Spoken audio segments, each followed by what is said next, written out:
Good morning, everyone, and welcome to Military Mondays. If you and I don't know each other, I would love to get to know you. I am retired Major Brenda Sanchez, and I am the co-founder of Life's Real Currency with my husband, Michael Sanchez. And I bring you these Military Mondays every single Monday morning, like clockwork at 8 a.m. Mountain Time. And I love to interview veteran business owners or spouses of veterans. And so, if that is you, I'd love to have a conversation with you and see if you would be a good fit. In the meantime, I have an amazing guest today. Rick Davis is former Marine, but we're going to share a little bit more than that in the interview. He is also a John Maxwell coach and owns his own company, Impactus, cultivating tomorrow's leaders or something, cultivating, what is it? Today's leaders. Today's leaders, today and tomorrow's leaders. And Rick and I met through a veterans networking group. So if you are a veteran or currently serving and you have a business, there are lots of veteran networking groups out there that can help you make that transition out of the military and into owning your own business or into civilian life. But without further ado, Rick, thank you so much for being on the show today. I appreciate you taking time out of your Monday morning to share with my audience your background. Well, thank you, Brenda, for having me. I appreciate it. No worries. So let's start at the beginning, or not the very beginning, but your military career. You and I had a conversation last week, and for my viewers, Rick's military duty was a little different than others. And so I'll let him explain what I'm talking about. Yeah, I'm one of those individuals that did two branches of the military. Started out in the Air Force, 6 years there, and then wound up in the Marine Corps for 3 years with a short break in between. And the story with that is I had always two things I had always wanted to accomplish in my life. One was being a firefighter and being in the military. And I have accomplished those first two. I'm very thankful for that.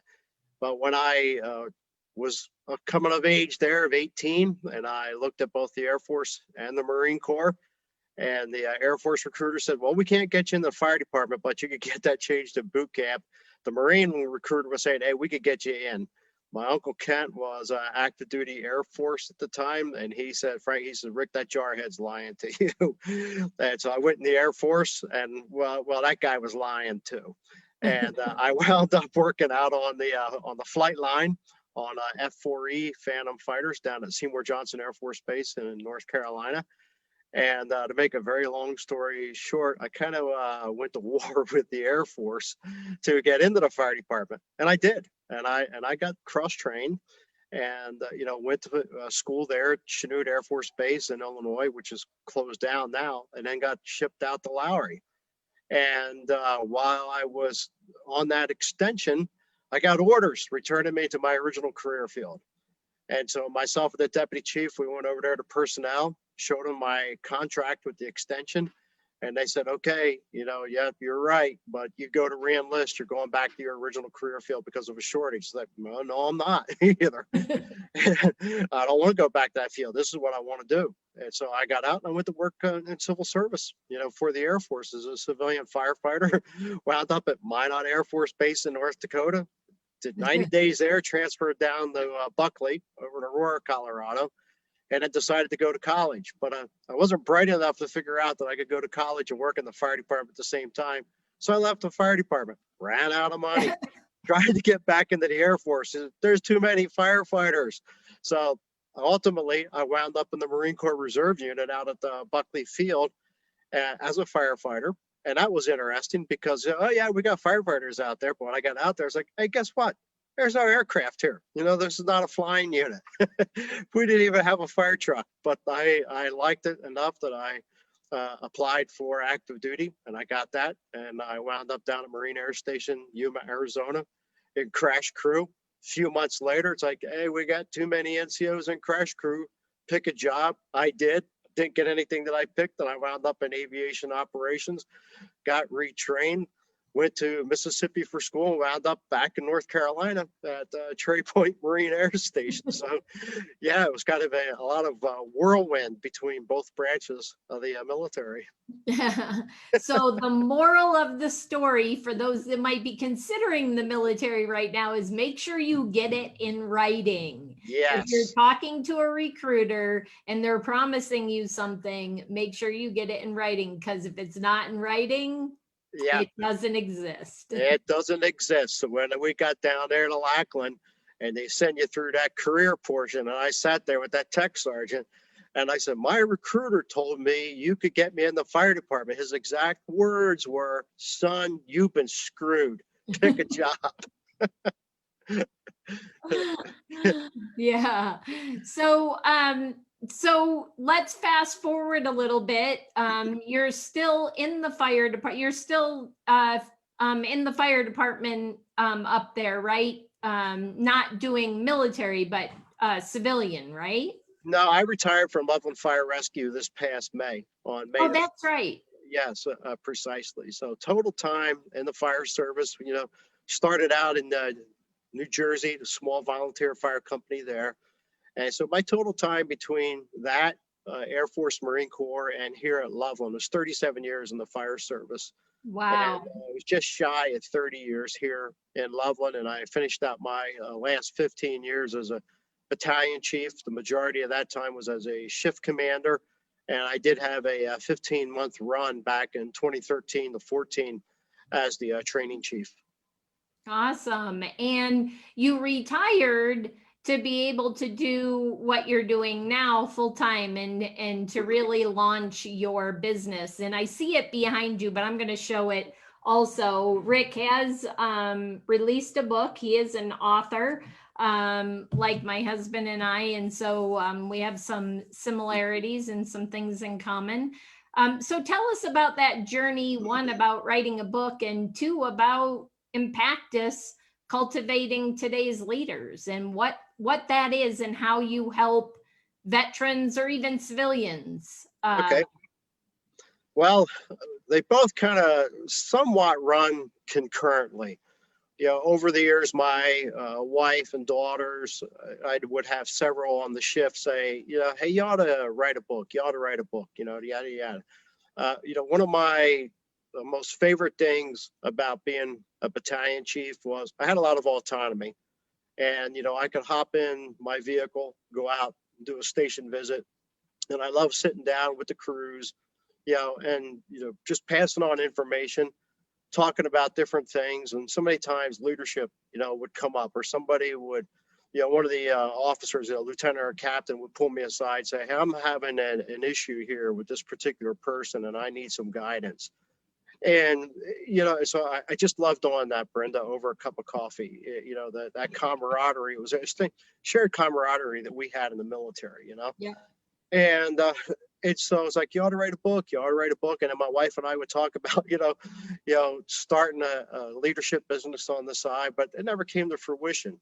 And then back in the summer of 2017, my wife, her name's Debbie, we were sitting around the house here talking about it again. And she said, I remember hearing this lady being interviewed on the radio in Denver. She's got her company that helps people, who want to write a book.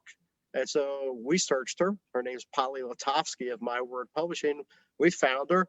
I checked out, said, hey, she's got a webinar tomorrow afternoon down in Denver. And it was perfect because we had one of our monthly Chiefs meetings that had got canceled. So we signed up for it. We went down, sat through. It was called Self-Publishing 101. And that was great information. And of course, we met Polly, but we also met another lady named Susie Schaefer. And afterwards, Deb and I talked to both Polly and Susie and Brenda. I mean, it was kind of like bang, bang, bang, bang, bang. We walked out of the Egg and I down there in Denver, stood out in the parking lot, and I looked at Deb. I said, guess I'm writing a book. And so that started, that journey right there. And I got tied in with, another fantastic lady named Alexandra O'Connell. She's also from Jersey, and our personalities really, really meshed. She was my writing coach and editor.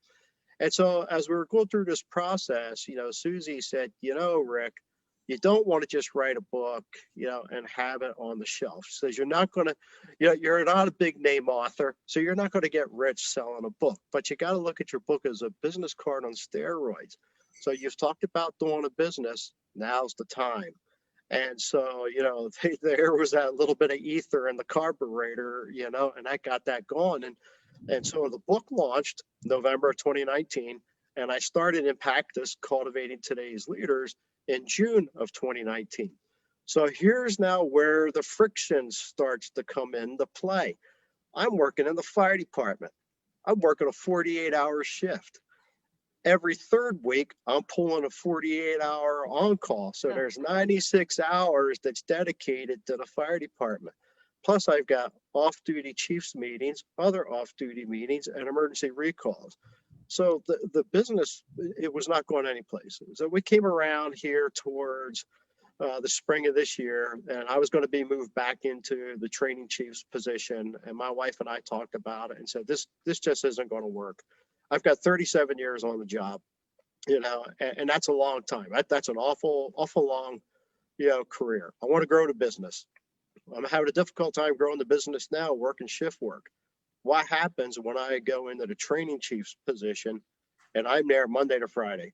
The people that I need to network with, that I need to connect with, the people that I'm reaching, they're going to be working at the same time I am. So this is just not possible. So that's how that all came about. I sat down, typed up my letter, and, fired it off to the, no pun there, fired it off to the fire chief, and that was it. Sunday, May the 3rd, was when I retired. And then that following Saturday is when I became a member of the John Maxwell team, and got certified here this past year, as a coach, trainer, and speaker with the Maxwell team.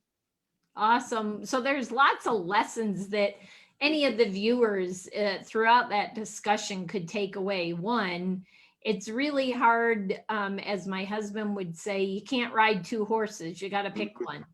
And it's really hard. There are quite a few people that try to start a business before they get out of the service, and it may be going okay, but it's not taking off and growing. And that's because you're trying to do two different things at one time. So if you have the capability to retire or pull that plug and jump off the cliff, is so to say, it generally will put you in a much better place in your business if that's what you want. So what are some of the things, we've kind of talked around it, but what are some of the things that you believe the military bring to being a business owner or a great employee? We talked about that last week, I believe, and that you always wanted to hire military for certain reasons. So share that with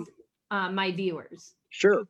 Yeah, I was our recruiting chief for 3 years, and I always loved talking, to veterans. And when a veteran would express an interest in becoming a member, of the fire department, I'd sit down with him or her, and I'd talk to them. I knew what they were bringing to the table, and it didn't matter what branch in the military it was, Army, Navy, Marine Corps, Air Force, Coast Guard. I knew what they were bringing.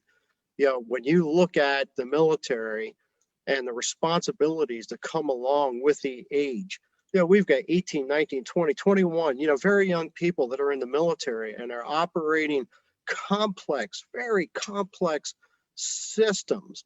They're going to combat, they're being shot at, they're shooting people, they're, very dangerous situations. Their peers who never joined the military are not having any of those same responsibilities. So adulthood is thrust on people in the military, at a much earlier age than out there in the civilian world.